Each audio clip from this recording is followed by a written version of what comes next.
දවසක් හැමෝටම. අද මම රසම රස චිකන් ෆ්‍රයිඩ් රයිස් එකක් හදන්නයි යන්නේ.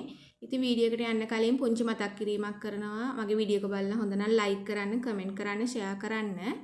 ඒ වගේම මගේ අලුත් වීඩියෝ බලන්න කැමති නම් මගේ channel එක subscribe කරන්න කියලා ආදරෙන් ඉල්ලා සිටිනවා. මම මුලින්ම මෙතන චිකන් ටික හදාගන්නයි යන්නේ. චිකන් ටික පොඩියට කපාගෙන තියෙනවා. ඒකට ලුණු, ගම්මිරිස්, මිරිස් කුඩු එකතු කරනවා මුලින්ම. ගම්මිරිස් ටිකක් වැඩිපුර එකතු කරගන්න. මිරිසුත් තමන්ගේ රස අනුව අඩු වැඩි කරගන්න පුළුවන්.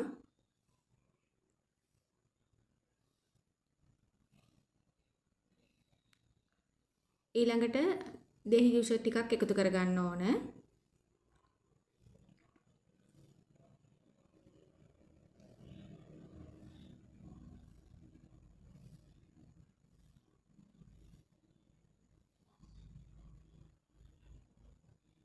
ඊළඟට මම ඒකට එකතු කරනවා තලාගත්තු සුදු ලුණු ටික.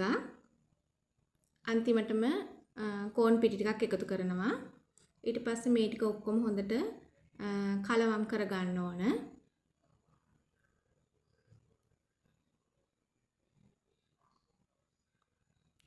හොඳට කලවම් කරලා විනාඩි 15ක් විතර අපි පැත්තකින් අරගෙන තියමු.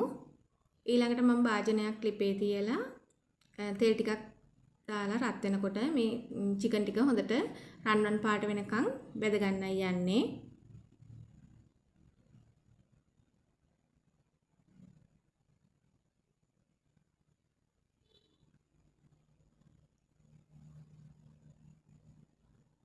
ගින්දර අඩුවෙන් තියාගන්න නැත්නම් ඉක්මනට කර වෙන්න පුළුවන්, මැද අමු වෙන්න පුළුවන් මස්වල.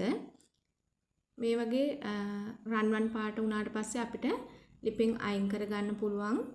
ඊළඟට මම භාජනයක් ලිපේ තියලා තෙල් චුට්ටක් දාගන්නවා. ඒකට මම බටර් ටිකක් එකතු කරගන්නවා.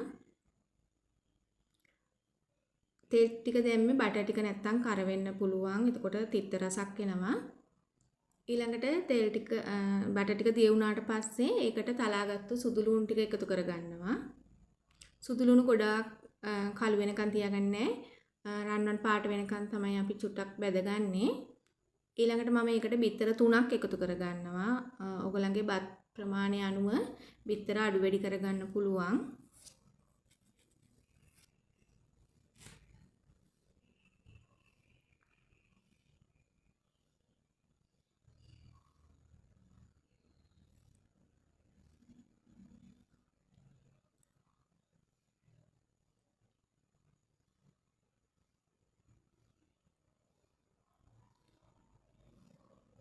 බිත්තර ටිකක් ලොකුවට කෑලි මම කඩා ගන්නවා මේ වගේ.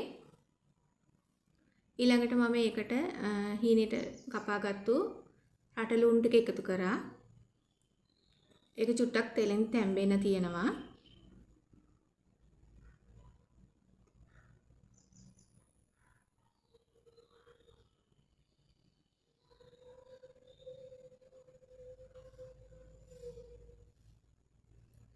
ඊළඟට මම එළවලු ටික එකතු කරන්න යන්නේ. මුලින්ම මම කැරට්,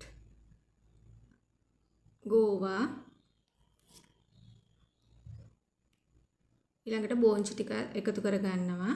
තව අපිට බෙල් පෙපර් තියෙනවා නම් ඒවත් එකතු කරන්න පුළුවන්. ලස්සන පාටක් වගේම රසක් ගන්නත් පුළුවන්. ඉතින් මේ ටික තමයි තියෙන්නේ. ඒ නිසා මම මේ ටික එකතු කරගත්තා. ඊට පස්සේ මේක විනාඩි 5ක් විතර තෙලෙන් ටිකක් තැම්බෙන්න තියෙනවා. ගොඩාක්ම තඹ ගන්නෙ නැහැ.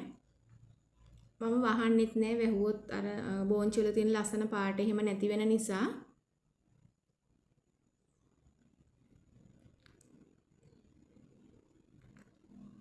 ඊළඟට අපි මේකට ලුණු, ගම්මිරිස්, සෝයා සෝස් එකතු කරගන්නවා.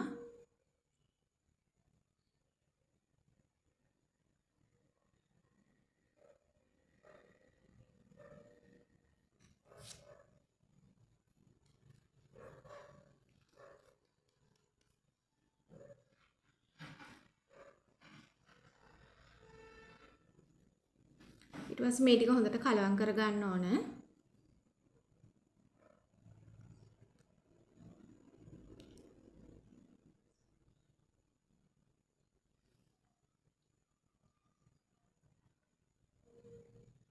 ටික වෙලාවක් තියලා මම බත් ටික එකතු කරගන්න යන්නේ.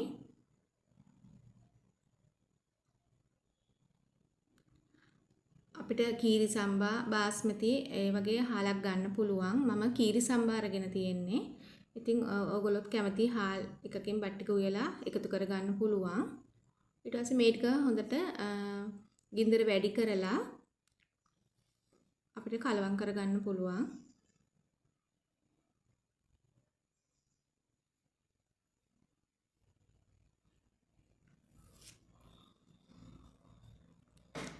ඊළඟට මම ඒකට බැදගත්තු චිකන් ටික එකතු කරගන්නවා. චිකන් ටික දාලත් හොඳට කලවම් කරගන්න. ගින්දර වැඩියෙන් තියාගන්න.